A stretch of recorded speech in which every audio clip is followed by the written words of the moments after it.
Welcome to For the Story, the podcast that's kind of like Death Grips. If you like more than a couple tracks, I don't really believe you or think you're a pretentious douchebag. I'm Ash. And I'm Avery, and I totally like Death Grips too. Yeah, I know. That's why I felt like I could roast you with the intro. But this week, we watched Hocus Pocus. No. Well, kind of the same feel. Sometimes. No, we watched Scary Stories to Tell in the Dark. Came out. We were kind of excited for this one, weren't we? We were actually kind of into it. I was just re-listening to our Hobbs and Shaw episode as I slowly caressed my ego, and you said, I'm scared to go see this movie. Yeah, it seems kind of silly in hindsight. I didn't know that it was PG-13 until the day of, and I was a little scared. You know, I mean, there were some kind of surprising moments in this movie in the end, but it didn't end up. Yeah, some jump scares that kind of got me. What's your physical reaction when a jump scare gets you? What happens? I definitely jump, and I jump high. But it's but then I'm oh, really quick. It's a very fleeting, surprising moment. Why are you just one of those dead-minded, I don't jump and I need to tell the internet kind of guys? No, my jump's weird because it's my left shoulder goes up by my ear like I have a tick. Wow. I think it happened during an embarrassing movie, maybe Child's Play, and some children laughed at me. So that was fun. That's great. Wow. Man, that shit's some Child's Play. How's that for an ego? Child's Play. Children made fun of me for jumping during Child's Play. They were like, look at this stupid man. What's that meme about interrupting eating beans in the... About eating beans in the theater? Yeah. Is there? I feel like I know what you're talking about. I don't remember though. There's an eating beans in the theater meme. Yeah. Oh wow, cool. God. Hell yeah. Oh, is it the one where the guy stands up and he's like, "This motherfucker's eating beans"? Yeah. While watching Cars 2. This motherfucker's eating beans. That's fucking awesome. That should be our new show tagline. Yeah. These motherfuckers are eating beans. And just take a picture of us with beans, or change just slowly beanify the podcast until it's mostly about beans. Yeah, what happened to bean memes? Whatever happened to beans? What's the deal with beans? Get it? Jerry Steinfeld's? Or what's his name? Jerry Steinfeld. Jerry Steinmetz. Is that a person? I think that is a person. Pretty sure that's one of the guys who worked with it. Jeffrey Epstein. Heyo. Oh, okay. That's why I know that name's on my mind. I was making it up, but... Oh, really? It does sound like it could be, though, right? You just saw a flight manifest for being a pedophile. That's a thing in society now. That's a what? Pedophile flight manifests, which is a great post-rock band name. It really is. Pedophile flight manifest. So what, you have to, before you get on a plane, you have to tell everyone you're a pedophile publicly or something? How does that work? Well, this is a dude who had a pedophile ranch and wealthy people the Trumps and the Clintons and fucking people who own sports teams were on the flight manifest because you have to declare who's on your plane. Oh my God. To go to a sex island. I hear this story. I heard it, but I didn't really want to look too far into it. To be honest, you were afraid that you would be killed. Yeah, or something. Yeah, just they killed. Yeah, just they killed Epstein. Everyone's pretty sure. And he's yeah, he was on suicide watch, and now, yep, he hung himself. I don't know how. Oh no! It's everyone's no, come on. Yeah, totally. A little suspicious. Listen, yikes! If Bill Cosby hasn't hung himself yet, no one else is allowed. I don't know, man. I don't even know if Bill Cosby, he's pretty old now. I don't even know if he's aware of his controversy, right? He's pretty fucking old. What if he doesn't even know? He's hooping with the Flubin and the You've never seen anything Bill Cosby's been in, have you? He goes, well, with the peas and the beans and the claws and the floop-dee. Right? That's something he does, right? He just like says nonsense. Yeah, he just kind of suns down in the middle of his sitcoms. Yeah. Totally. How did we get here? Where I have no we? idea. And From Pedophile's Flight Manifest, by the way.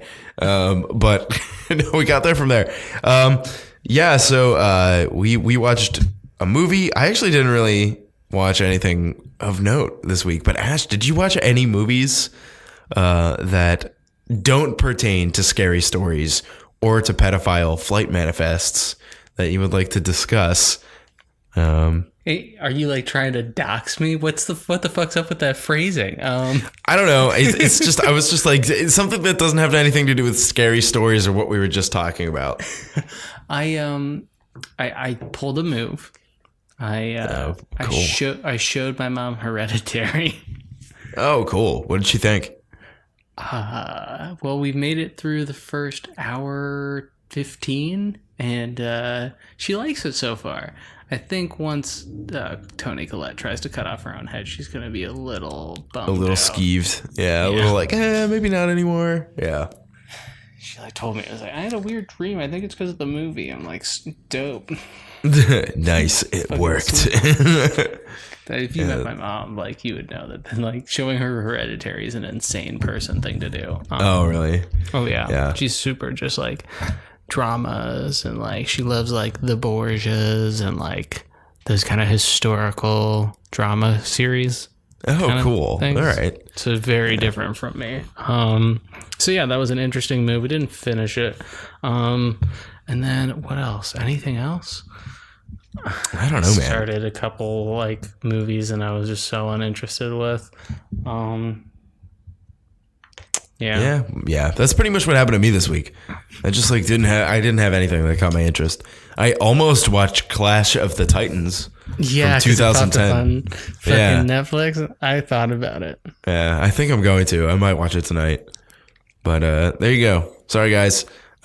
So in place of that, since we normally talk about movies we watch during the week, I think it's pretty much common knowledge at this point that The Office is coming off of I almost said Facebook, but no, Netflix. The Office is coming off of Netflix. No one's allowed to make Office memes anymore. Yeah, not allowed. God, that's like half the memes in the world. Yeah, no one's allowed to make it their face or their Tinder profile anymore that they like The Office. They're gonna forget. Thanos snapped out half of the memes on Facebook because half of them are The Office. Just Dwight with it, because Dwight would bring an Infinity Gauntlet to The Office. That's Dwight. If like there was like an Office like reboot, which by the way, I'd be down. I would be down. It depends on who like in the cast they got. Yeah, if they got the whole original cast back. John Krasinski, I think, thinks he's too good for that shit now. You know now he's a serious actor. Yeah, he's in like Jack Ryan, a TV show everyone's seen the poster for, but no one's actually seen. Yeah, exactly. And they're trying to Tom Cruise John Krasinski, except John Krasinski's actually tall. But like, are we just roasting Tom Cruise now? Because he also has silly religious beliefs. Yeah. Oh my God, we could go pretty far with that. But like, yeah. So no, it's they're trying to do that thing with John Krasinski where they're making him cool, but I don't know. It seems like I'm the only person who sees him in a serious role and can only think of him putting Dwight's shit in Jell-O. It's like, do you know what I mean? Like, he can't. Yeah. He still hasn't outgrown Jim from The Office, and I think it's just because it's a notable role. He did it for a long time, and he had that one haircut that was real bad. Yeah, he had one haircut in the mid 2000s, and then he got a haircut that looked way better. Yeah, and now he's cool, right? Yeah. It's like, guys, not to brag or anything, but I got married on a TV show. I'm kind of a cool guy now. Yeah, he's cool. No, I think he wants to put it all behind him. I think he's just like, God, I'll never outgrow Jim. But like, Jim was he just really looks tall. like Jim. Yeah, he's pretty tall. Oh. Outgrow it. Literally, he can't get much taller, man. I always think of that one. Did you ever watch the Ali G show? No, I haven't. Like the OG, like Borat and Bruno from the TV show. But there was one where he interviewed like a bunch of different NBA players, and he's talking to like Ben Wallace, who Ben Wallace is like 6'8" and looks like he's just a very scary looking gentleman, and he's just like, so how hard you go to work to maintain your height? Maintain your weight. He said first, like, you have to work pretty hard. He's like, and how hard do you work to maintain your art? And he's just like, what? Like, your art? Your height. Oh, your height. And then he did the same thing to Kobe Bryant, but then he went, how many springs is there in a regulation NBA ball? It's like there's no springs in the ball. And how come it bounces? There's air in it. Well, there's air in this room and it ain't bouncing. It's just like, I have to show you some of that old school. That's really good. Shit. Oh my God. It's so great. That's fucking awesome. Yeah, hell yeah. So it's like John Krasinski has not yet outgrown that role for me. People were like, John Krasinski should be James Bond. And I think that's like the lamest decision. No, I think ever. Mr. Fantastic is about as serious as he can get. That's kind of what I'm thinking is going to end up happening. Is like he's going to end up getting cast in the MCU. They started drawing Mr. Fantastic and he just looks like John Krasinski. Dude, now. They're going to cast him. They've probably already talked to him, and he would probably, I don't know, at this point, like he's tried. The Quiet Place was like a sleeper hit because it was quiet. Because yeah, I don't know. I didn't see that movie, but I heard like that pretty good. I mean, like everyone kind of jerked that movie off, though. I know that was the impression that I was getting, and I think people were just more excited that John Krasinski was in it and directing it, which seemed really pretentious to me. So I'm like, I'm a little bitter about that, but excuse me. Finally. I marked that. I'm going to delete that. Poison has finally taken hold of you. Maybe I'll leave it in. Jeez. As You've part been of my slowly trial. poisoning me. It's part of your murder trial, Ash. Okay, sorry. So, yeah, I wouldn't be surprised if John Krasinski ends up getting roped into the MCU and that becomes like his final phase before he's like an old actor who everybody remembers. So he just like gets roles. Tarantino movie.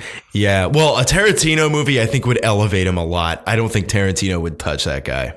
Yeah. I'm just saying. I don't think he would. No, but you know what I really want? I want old male actors to have like one of those movies where, you know how they have like the old women who like have like a film about them kind of finding themselves in old age. Yeah. I want just like old dude actors to do that movie where they like go to Europe and they like find themselves. It's just like it's very sweet, but also just kind of funny because they get like actors who used to play mob bosses and shit. Like be like Al Pacino, who is not a very good actor. Be like watch him in anything else. Oh yeah, oh my god. And is it would Wilford be like Brimley dead yet? Because he'd be great. Wilford Brimley is still alive. Wilford Brimley is like 400 years old, and he's had diabetes since like the 1700s. Like, dude, he is old. He was there for the invention of sugar, and he was the first ever case of diabetes. He's known for the first and last ever case of diabetes. He will outlive us all. Dude, he's old. He's been in a lot of stuff for like a long time. Like he's like pre-60s actor, like Westerns. So like he's fucking old. We have Al Pacino. We can get like Ted Danson in there for kind of a comic levity. Like current Jack Nicholson in his like in his like transformation into like slowly the Scarecrow from this movie. Jack Nicholson now looks so horrible. He's like old. He looks like he just has dementia and he like yells at like nurses or something, right? Well, that was what he was doing in his prime too, Avery. Let's be real. He's so old now. He's just like in the past like like 8 years or so, he's gone from being like a fondly remembered old actor that has a weird like like weird quirkiness to being just fucking old. He was born in 1937. Good. Yeah, Wilford Brimley was born in 34. So they both like probably have memories of World War II. Like it's ridiculous. So it's kind of a weird thing to think about, but all right. Oh, great movie title, Born in the Trenches. Wow. Yeah, that would be the title of this movie with Brimley, Jack Nicholson. They could dig up Harrison Ford if they wanted to. Oh yeah, well he died in the first Star Wars reboot. I don't know if you know that. Oh really? They've just been CGIing him in. Yeah, they killed his career. They actually killed him in the scene in The Force Awakens. They were like, we're making like top 10 facts videos that are just not true. Just totally fake top 10 facts videos. Because Harrison Ford's such a terrible actor, director, was it J.J. Abrams, decided to kill him on the set. Murder him on set and filmed it for the world to see. Yeah, so we do have something a little bit different. We are going to talk about scary stories, but we talked about John Krasinski a little bit, but as a commemoration to a decade of The Office being on Netflix and no longer being on Netflix, I think what is it, the end of this year or is it the end of this month? It's soon, honestly, right? It's soon. I did a rewatch recently. Well, not really a rewatch. I had it on in the background when I would cook. It's a good background show. It really is. And it just goes forever. Mm-hmm. 9 seasons is a lot, especially at the 26 episode mark or whatever it is. Yeah, it's a long series. And every series has like 22 to 26 episodes, I'm pretty sure. Yeah. They're all long. So, yeah, so it's pretty cool. But I mean, I've probably watched through that show a couple times. I'm sure you probably have too. It is just really, really watchable. And I think that's one of its biggest strengths. And that's why it lasted for so long. And that's why, honestly, its run kind of went farther than the run of the show because of Netflix. I think it's just kind of ubiquitous. Cultural relevance has really been extended by its... Yeah, very culturally relevant. You're definitely true, like right there. I think it's going to be remembered as like the show of the mid 2000s. I think. Oh yeah, it is. I think it's the modern Friends. I think so too. And I think it's better than Friends. I think it's definitely better than Friends. Yeah. Friends has aged so poorly. Yeah, that's pretty unfortunate. My old favorite character when I was young was Chandler. Now he's super homophobic. Oh, really?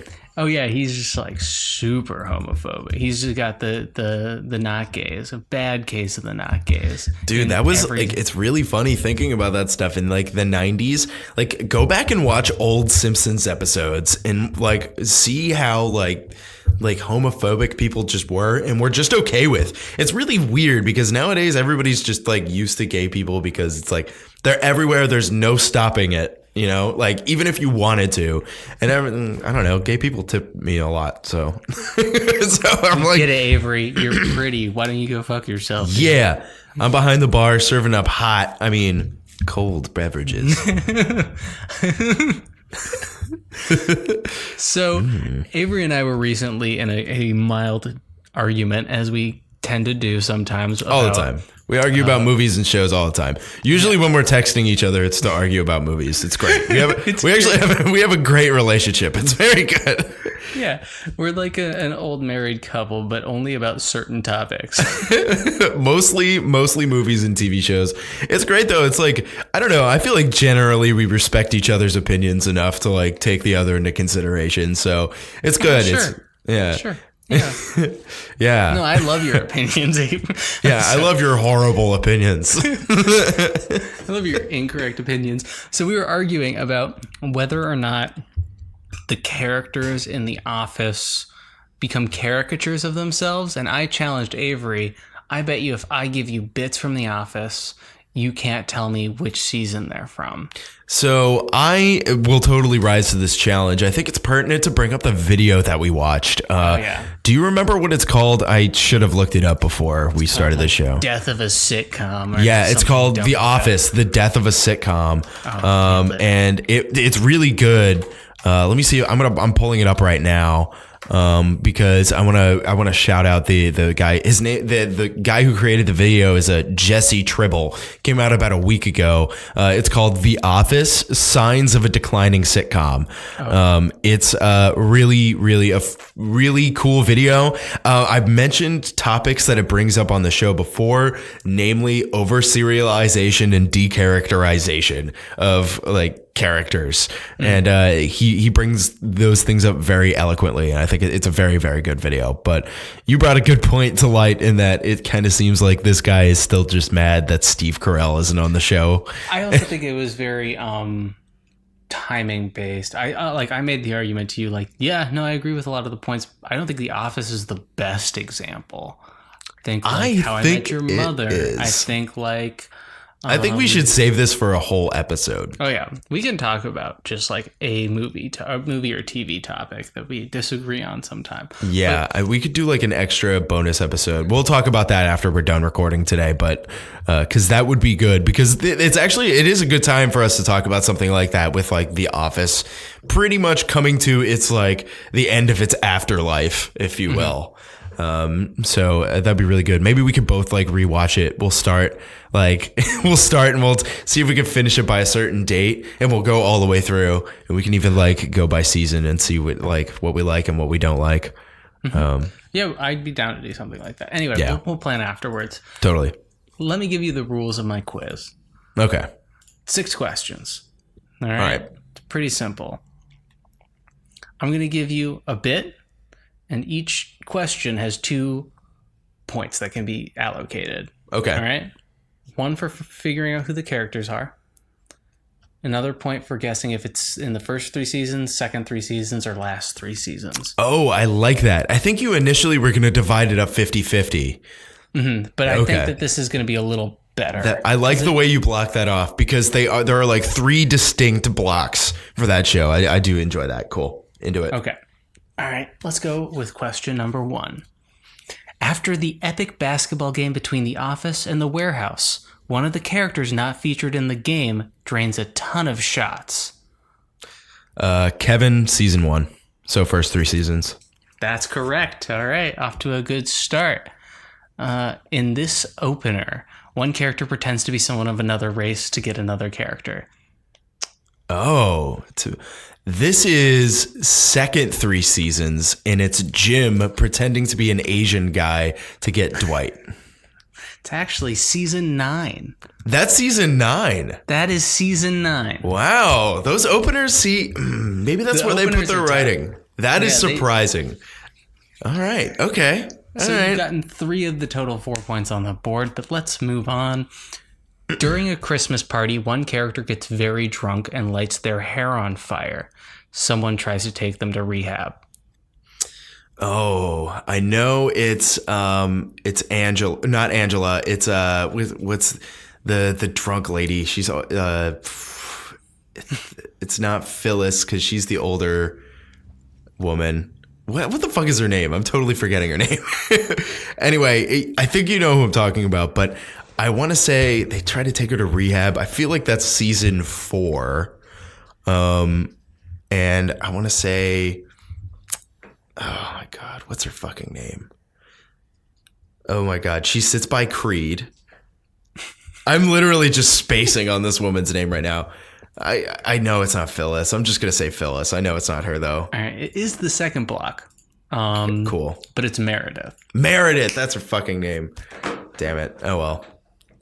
I promise I've watched a lot of the show, but like, anyway, go ahead. 2 Office members have a mental tete-a-tete about Chinese economics and politics. A mental tete-a-tete.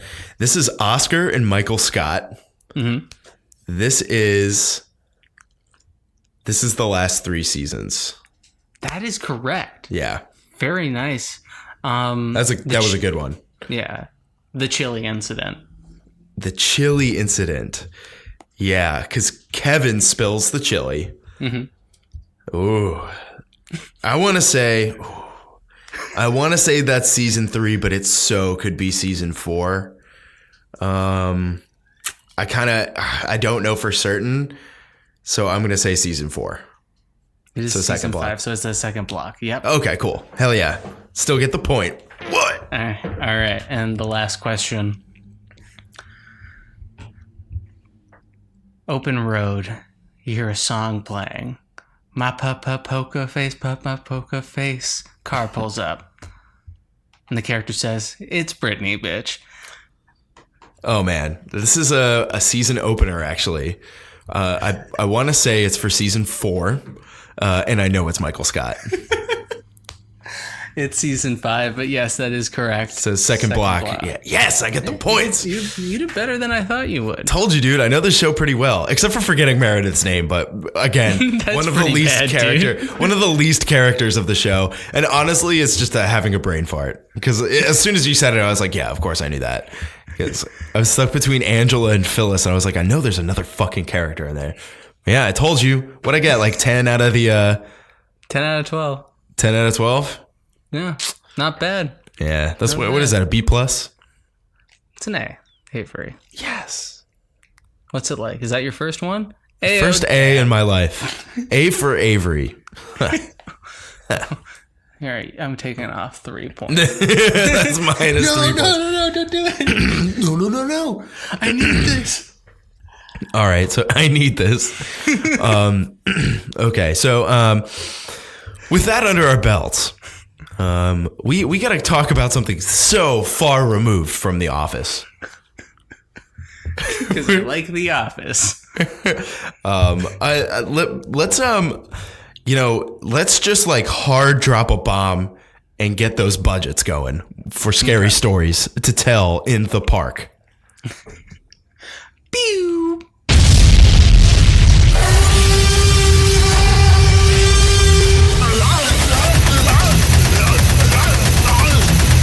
This is the budget breakdown.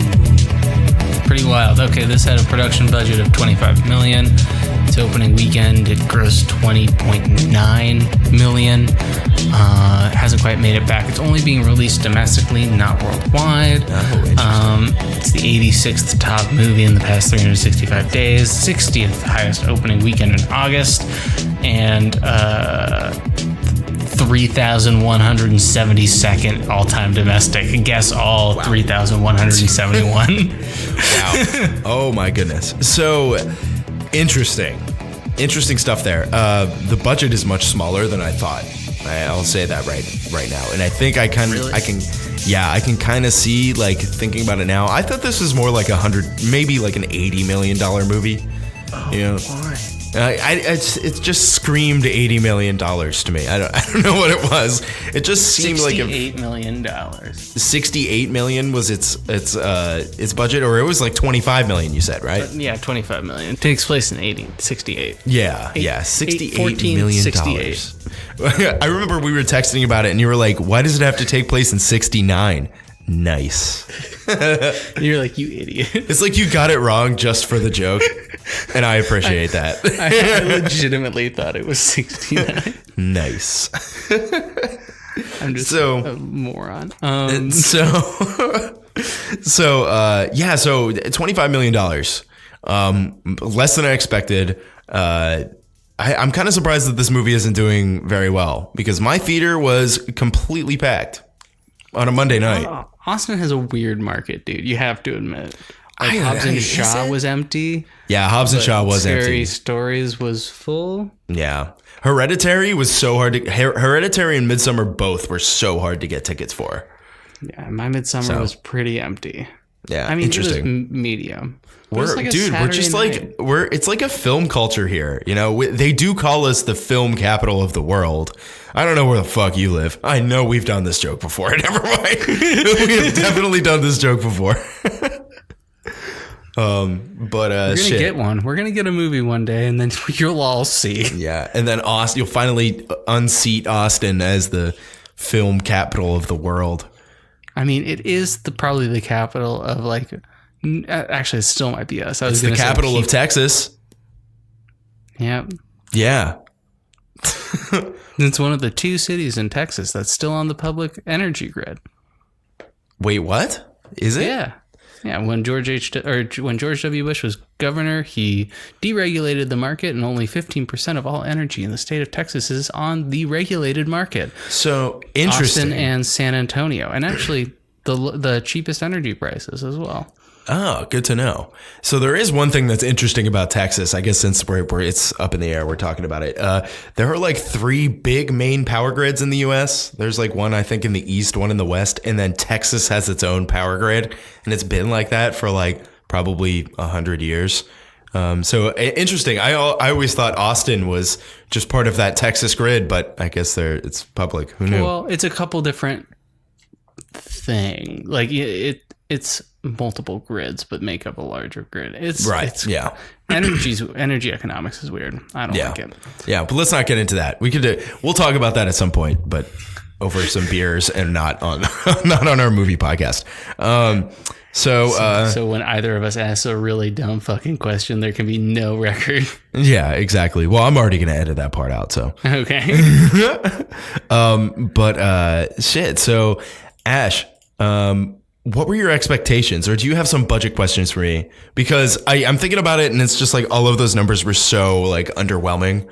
I'm not gonna fucking. We don't need to get into that today. Let's not even. It's that there's so many movies in that 3,127. like there's no way. But what were your expectations for this movie? My expectations were, man, I'm gonna get some cool horror movie. Previews. Totally. Oh, yeah. Totally happened. The Lighthouse, very excited. Oh, I didn't see The Lighthouse. Or maybe I did. Dude, it looks great. It's the new A24. It's Robert Pattinson and the Green Goblin, Willem Dafoe. And they're like, it's like the story of like, it's Dagon. It's Lovecraft. It looks tight, but it's black and white. 2 lighthouse keepers try to maintain their sanity while living in isolation on a remote island off the coast of Maine. That sounds fucking great. When does this come out? October 18th. Yeah, it looks fucking fire, dude. It's going to be like a very artsy movie, but also just like esoteric and horror, and it's going to be fun. Yeah, that sounds great. We're going to see this. That'll be a good one for October too. Yeah, because I'm sure we'll watch some like schlocky standard horror stuff, but then we'll have kind of like an artsy horror thing. I think in October we should do a full series review of the Nightmare on Elm Street movies. That's an ask, but I'm willing to deliver. Excellent. But yeah, my expectations were kind of neutral about this movie. You were pretty excited for it. I was, I saw the commercial twice. It looked fine. I mean, like, they had scary spoopies in the hallway. I don't know. It didn't look too crazy. Yeah, there were a lot of hallway scenes, especially in the trailers. Didn't it look like all like recycled fucking sets? Yeah, I think they definitely reused. I think the hospital that they used was also the school. Yeah, they used the same fucking stairwell. Yeah, I'm pretty sure they did that. There was a lot of like recycled scenes, just in general. There was a lot of like they hide in the closet and something scary is about to jump at the closet. Use a lot of that shit. Mm-hmm. But I don't know. My expectations were actually pretty high. I remember reading these books as a kid, and it was like the book that like felt like it was bad. Like you had to like hide it a little bit from the teacher because it's scary, even though it was totally in the school's library.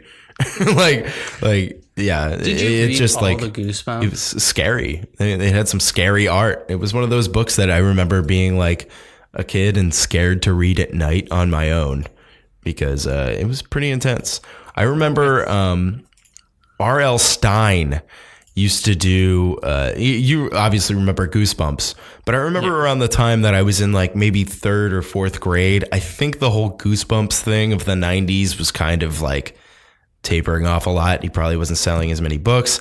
So we tried to do a new series that was kind of in the same vein as Scary Stories, where it was like really legitimately scary, more adult themes, more macabre.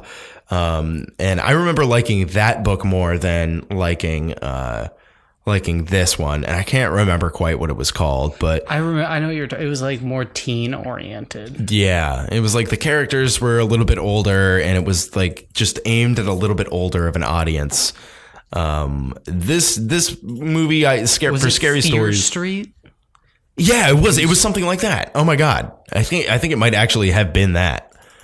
What about Goosebumps 2000? It might have been that too. I honestly don't really remember.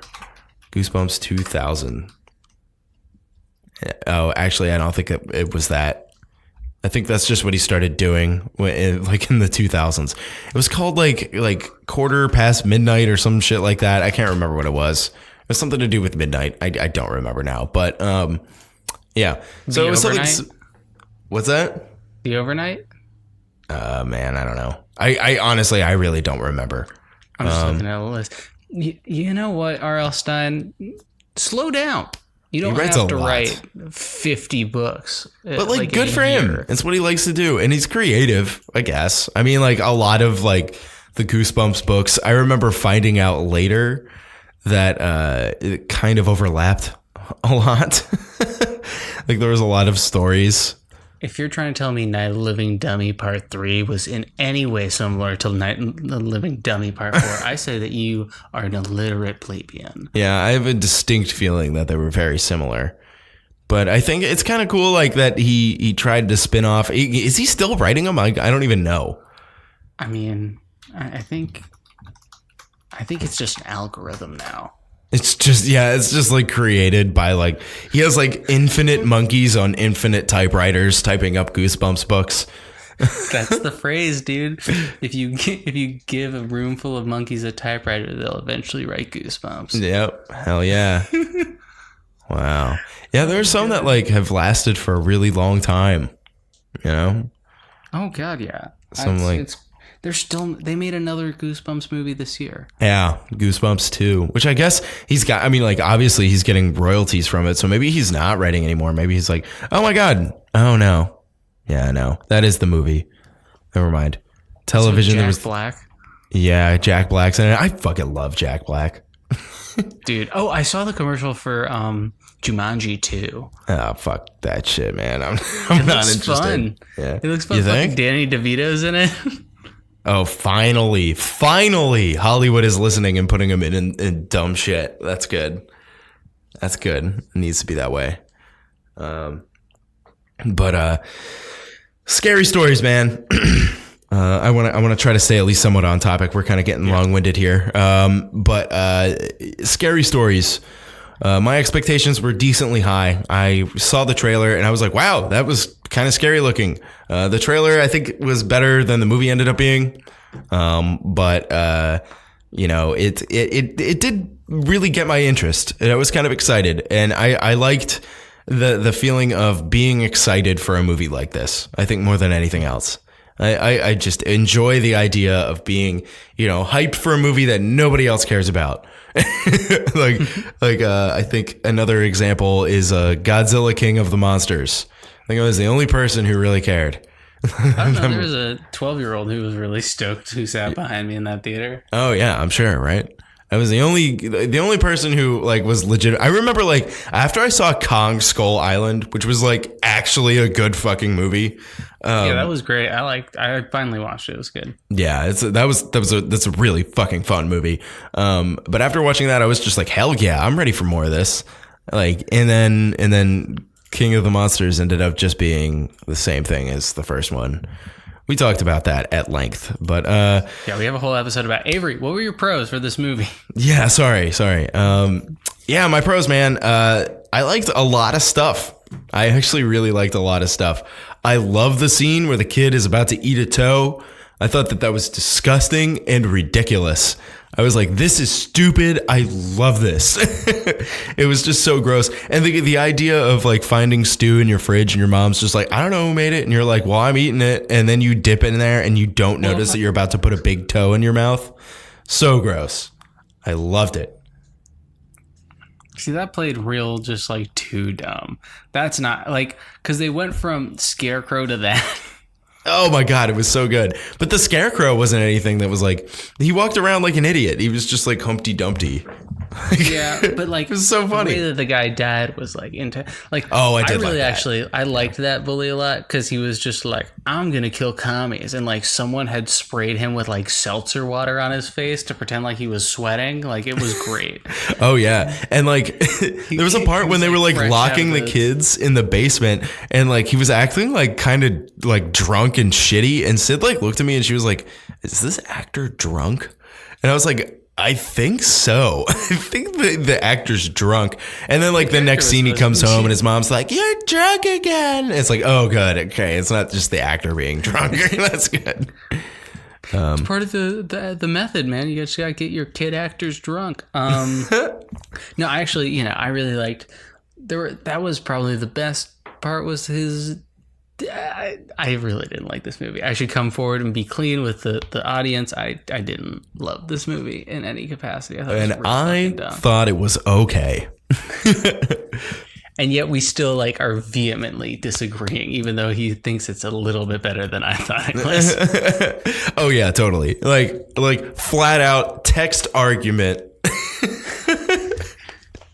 Oh, it's so good. I love the way I'm just like at work and I'm just like, I gotta call my podcast co-host. Fucking damn it.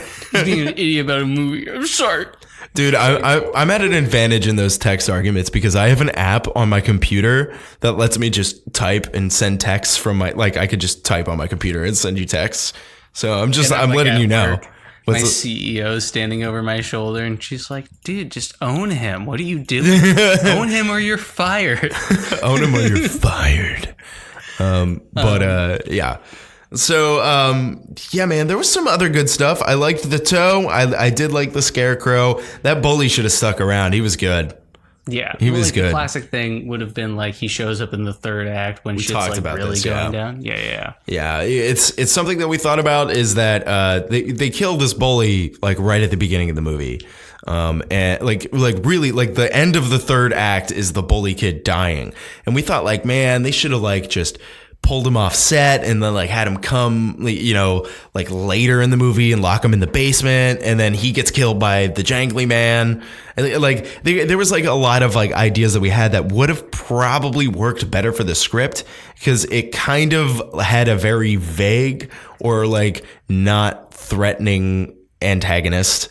So it was like, I think that I never felt like these people were in particular danger. Except for, because they got that first one out of the way. It's like, oh, there's some stakes. That dude just got turned into a really ugly Jack Nicholson. Yeah. Or Scarecrow. Right. And then the second one's like, he got pulled out under the bed and just disappeared. And then the next one, the pimple. Spiders. That one was good. I loved the pimple. Dude, it was so good. The one where he got pulled under the bed. Like when he got pulled under the bed, it was just like, it was just like all a jump scare. It was leading up. It was like so long leading up to a jump scare that you knew was coming, which I was just like, but the toe was so gross. And we we were eating Sid and I got this plate of buffalo cauliflower bites that are vaguely toe shaped. And we couldn't finish them after that scene. Really? Yeah. It didn't impact me that much. I just thought it was just so completely absurd. And then he spills it and other body parts are in there too. It's fucking gross. It's weird. Yeah, it was very weird. Yeah, and then the stakes of the clay ladies who eat him with clay. Wait, what? I don't remember that one. Like the fat ladies who they're made of clay and absorbed him. Yeah. And then nothing happened. It's like, okay. That was one of I felt like that was probably the worst one. That one was pretty bad. Yeah, I was just because it looked like I loved the idea that he was running down these halls and every hall he went down was she was there waiting for him. It built up this tension that was actually good. It's just wow, and then he just gets absorbed.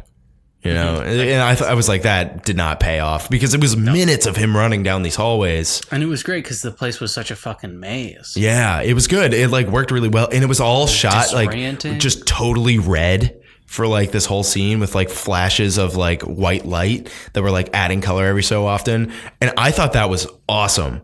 I was like, hell yeah, this looks good. But it ended up just with him getting absorbed, and that was kind of weak to me. I think like probably if this movie was R, it would have been a lot more grotesque, a lot more violent. He would have gotten like eaten or something. But because it's PG-13, they were kind of probably trying to stray from the ultimately macabre. Him, like filling him up with some kind of goo in his mouth, and like the other ones are like pulling his hair out until he becomes one of them, ripping him apart or something, like it's fucking gross.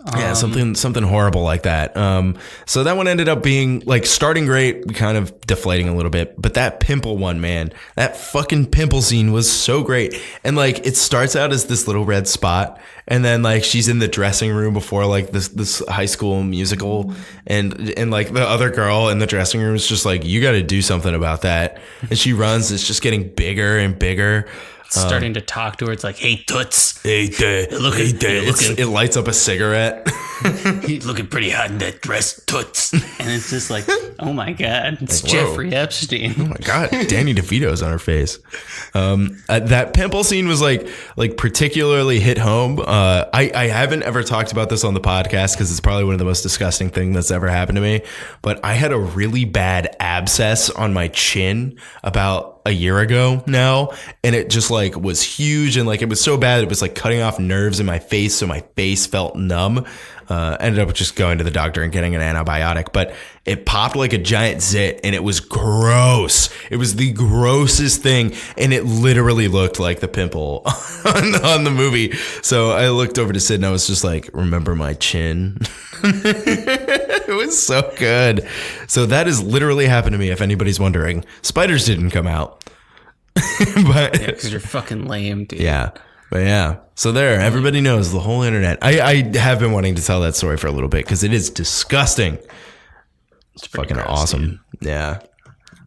So gross body stuff is just like, I've been cut a lot, and like blood come out of my body, like my fingers have all been crushed. Oh, really? Ouch. Yeah, I have one fingernail, it just won't repair it. Like has a ridge in it, and it's like I have gross hands.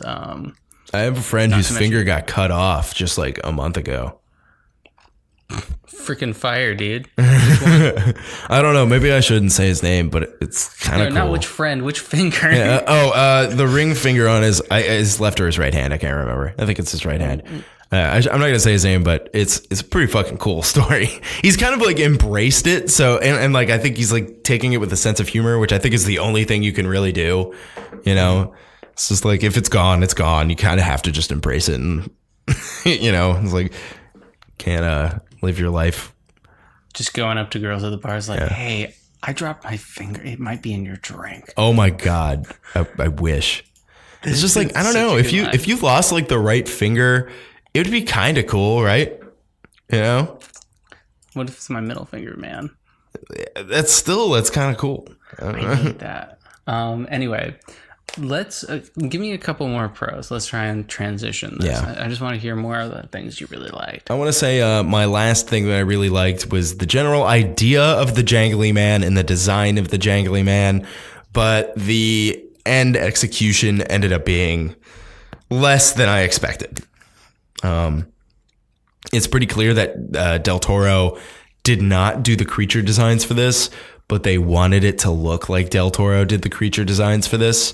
I think the white ladies were the closest. Yeah, that's where they got the closest. But even so, you could tell there's just something that's just off.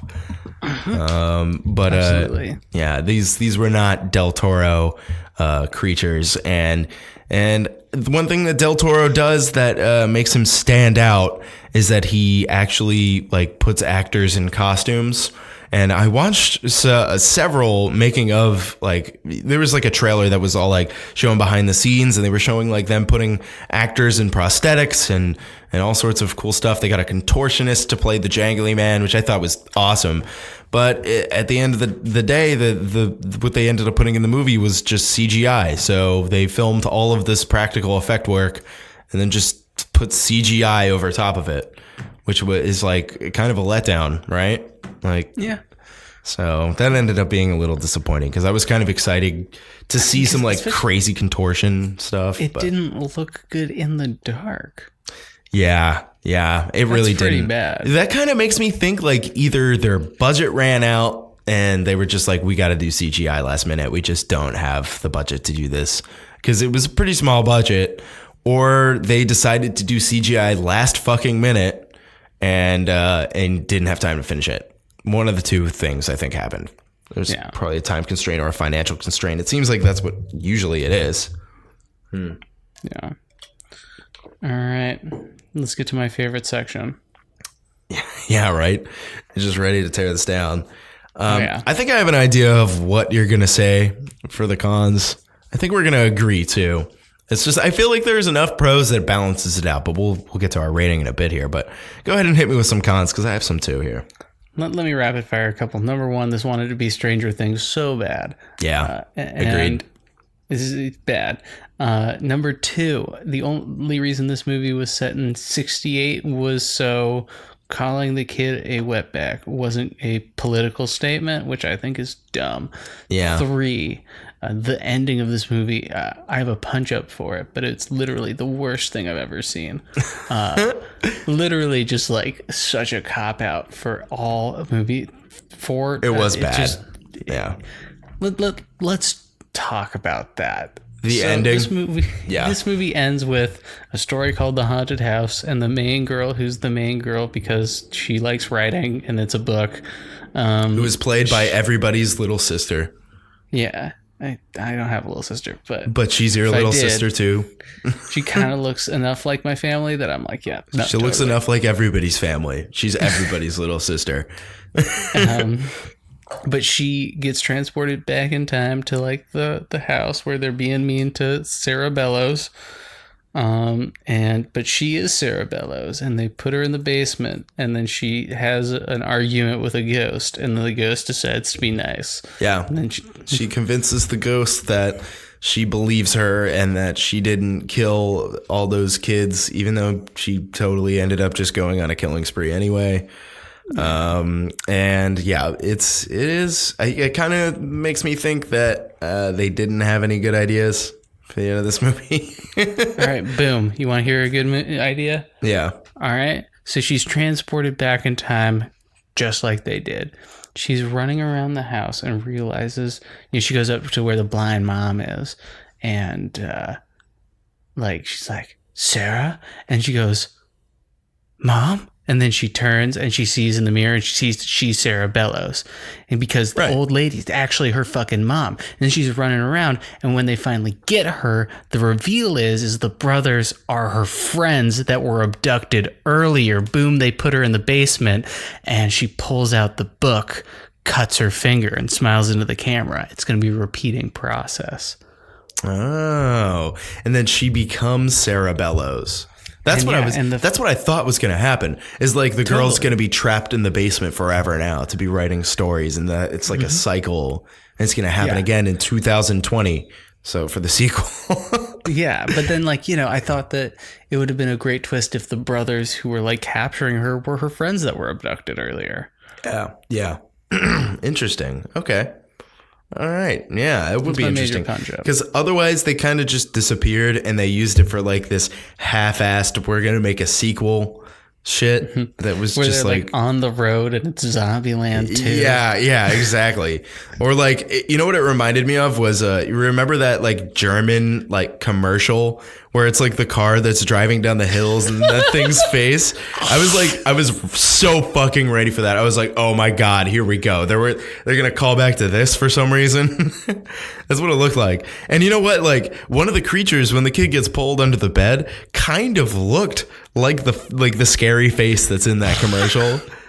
So like it was totally, I was like either a missed opportunity or something. Like I'm glad they didn't do that because that would be fucking stupid. But like at the same time, they probably should have given what they had.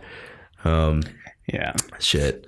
Yeah, this man. This movie didn't know who their audience was, I think. I think you might be right. So oriented towards teenagers, but then they did like 68, where the major features that made it 68 were walkie-talkies, No one having a flashlight for no fucking reason. Did kids even have walkie-talkies like that in 68? I don't know. That's why the tone's wrong. These kids don't fucking like. They're like, they this feel guy's like they're from the 80s. dodger. They feel like they're from Stranger Things. Exactly. You know, it was Hawkins, Indiana. Yeah, and that's why they had walkie-talkies, is because of Stranger Things.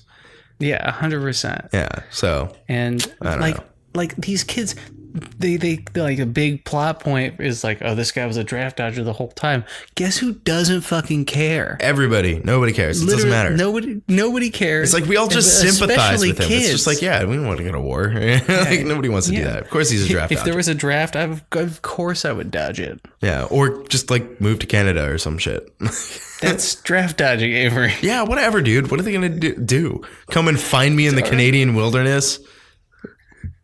As I become Logan. Yeah, right? Like, what are they going to do? Like, there's so much. You have any idea how much space is up in northern Canada? There's no way they'll fucking find me. Do you have any idea what I can do with my adamantium claws, Avery? So, yeah, cons, man. Dude, the acting was just bad. The acting was so bad. Just bad. Yeah, the little girl was fucking annoying. The little girl was annoying. The only actor who has ever been in anything else ever was Hank from Breaking Bad. And he was in 2 scenes, or actually he was in 3 scenes, one of which he just got to like be asleep in an armchair. So, hell yeah. So it's like, good for him. He probably got like a cool like $300,000 from that, right? I have no idea what the pay rate is for Hollywood actors. But like, probably, I bet you like they paid him like $1 million to be in the movie, just to be like, yeah, that's Hank. It's kind of like how Roy from The Office was in Brightburn, except there was more of a role in Brightburn. But yeah, and I thought he was actually pretty decent. I thought so too. He was too. Still Roy. Yeah. But shit, Pam. man, This kid's an alien. Yeah, like why do you keep calling me Pam? Man, those actors are bad. They were real bad. Disappointing. Oh well, they're kids. It's like you got to give them like they're kids. Like I see what they were going for too, because the one kid who threw the poop, who was just like the little Italian kid. I forget what his name. His name was like Chuck or something like that. Like he was the Coley. Yeah. He was like, he had some funny lines, but he was just the worst over actor. It was just over the top. The silly guy from Midsommar. Yeah. Like that's the thing is Comic these kids relief, were both Midsommar and Stranger Things, but not as good of actors as either. Yeah. It's just like he was just like he had some funny lines that were well executed. Like when they try to burn the book and like it doesn't burn, he's just like, "What the fuck? This is why I don't read." Like that's great. Yeah, that was good. That is the stance of this podcast. Yeah, right. Oh, by the way, we are an anti-book podcast. Yeah, for you listeners. No, but like yeah, man, it's just those kids. It's like, and the rest of the other kid was just a total boner. He was just like, "No fun, guys. I'm a gay clown," or whatever. It's commedia dell'arte. Yeah. You uncultured swine. Yeah, whatever. Right? But yeah, man. So I'd like to see any modern movie. I mean, he was in Grand Budapest and Moonrise Kingdom. Like he was in good stuff. That kid. Really? Yeah. What? What the clown kid? The clown kid was? I don't remember him in Grand Budapest. Yeah, he was Otto. Oh shit. Okay. Well, no shit. There you go. He's also in an episode of Law and Order SVU. You're just looking at this right now, aren't you? Yeah. Well, now you know. But shit, man. There you go. Do you have any more cons? I mean, just this movie. I just like, it's so middling. It wasn't horrible though. Like if there were some like better actors, like if they just had like maybe like $10 million more to the budget, right? I love how you're big. Like, well, if only they had better actors, like all of the actors in the movie. Yeah. Oh yeah. They definitely, like, the acting was holding it back. Like, but it was okay. Like the acting is old. You mean the people in the movie? Yeah, well, I mean, like, but seriously though, because like all of the concepts surrounding the idea and a lot of like the construction of the scenes was good. It's just those actors were fucking annoying. Yeah, the pacing was fine, but the pacing was good too. They adopted a story that wasn't that into, it was originally an anthology into this story format, but man, was it a generic schlockfest of just like fucking very horror. Generic. Like very generic. There's an evil book and we get the bad ghost lady. We've talked about Del Toro and how he is a great conceptual, like visionary, like conceptual artist. Very, very good at creating creepy like fantasy scapes. He's really good at aesthetic. Yeah. Not so good at substance. No. From what it turns out, at least when he's solely on a project as a screenwriter, this movie did not have a very great script. It had great ideas within the script that just was not tied together well. And likely it's because exactly what you said. They tried to turn an anthology movie into a standalone film, which doesn't really work without doing the books coming to life thing. Yeah, I think like the only real time it's been like he's been able to adapt someone else's ideas well as like Hellboy 2, but everything else has been like The Hobbit, fucking The Strain, which was like great in a schlocky way, but not like an actually good TV show. I haven't seen The Strain. But The Strain's like a zombie. The Hobbit movie. What level of involvement did he have in the Hobbit movies? Is he just like screenplays? What's that? He wrote the screenplays. Really interesting. I mean, with 2 other people, or 3 other people. Yeah. It's just like I don't know, man. It's like when he has the hand, when he is the art direction, things seem to work a lot better. But it seems like we've noticed this with other things because we noticed this with The Shape of Water. Like there were so many good ideas and the movie was really great, but the only thing that we kind of felt that was lacking was probably the screenplay, right? I think we were talking about that. And nothing really happened. Yeah. So I think that's we figured it out. And you brought a really good point to me before we saw this, or like right after you saw it and before I saw it. The point that you made is that people are catching on to the produced by thing where it's just like, oh, if it's produced by somebody, they did nothing. They just gave money to the movie. That's all they did. So now it seems like he's trying to escape that idea by being the written by credit. And he's like one of 5 people, and it's like, okay, he wrote like maybe a scene. Yeah, like, what does that mean? Like like when he's one of 5 people. It's true. Like what exactly does that mean? Because I remember we had Reed and Adrian on. This was a while ago now, but Reed and Adrian are friends of ours. They both live in Austin too, and they both went to film school to write screenplays and just general like film production. And a thing that they mentioned is that there are many, many revisions that a script will go through. And so it makes me wonder, like, did it start with Del Toro and there was like a vision that he had that just ended up being nothing like what was on screen? Because maybe that's what happened. Like the EP and like the production company, like what are we talking about? And so it's like, we just kind of have to temper our expectations in the future when someone's involved. Yeah. Especially someone who we like as much as Del Toro. Or what's another example of someone who's disappointed us recently? Cameron, maybe. Cameron's got a weird thing going on because it seems like he doesn't really direct anymore. He's just doing that producer thing now. I am pretty excited for Dark Fate. What's Dark Fate? I don't even know what that is. The new Terminator movie. Oh yeah, I don't care. Terminator. I love this. I love this song. I love the song for the trailer. All right, I'll look it up. But let's move on into our final segment here because we're getting pretty long-winded. But Ash, if you had to give 5 words to scary stories to tell in that, good. It's not just 5 words. Title. That's great. If you had to give 5 words to the title, give it a rating and a review and recommendation. What would you say? All right, my 5 words are gonna be, I'm gonna lecture some ghosts. Suck it. This movie was making me ask the question, when's this gonna get good? Andre Overdahl directed this. I enjoy his work. Troll Hunters, Autopsy of Jane Doe, both pretty decent movies.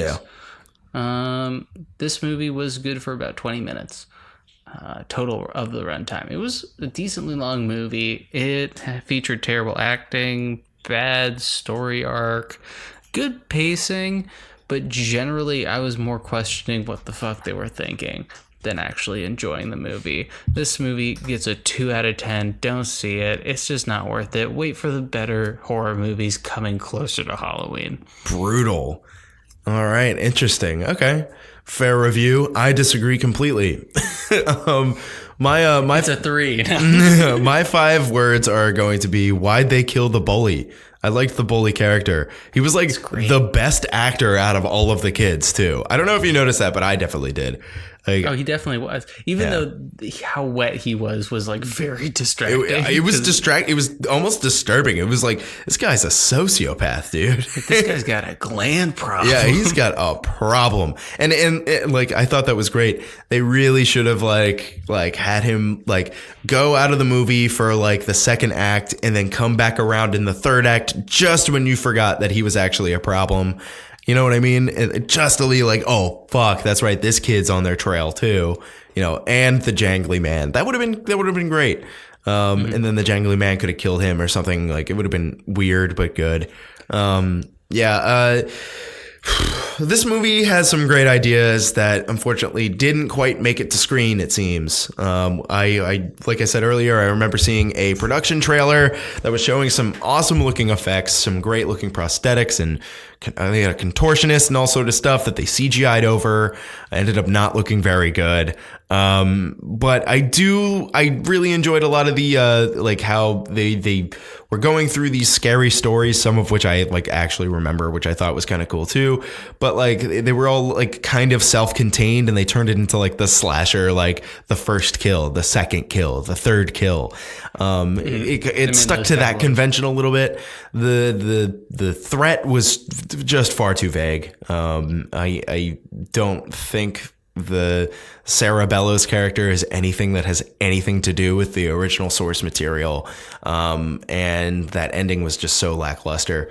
But there was some fun concepts thrown in there that I wish were executed a little bit better. Like you said, acting, not good in this movie. It's just not good. Such a huge part of the movie. You just keep playing like, the acting wasn't great. It's like, but it's not the only part of the movie. That's the thing, is that like you can value the concepts of the movie while looking past bad acting. I feel like that's just me. Maybe it's bigger for you, but that's just for me. But like regardless, this movie gets a 5 out of 10. I felt that it was just kind of right in the middle. I didn't feel like I was cheated out of my money.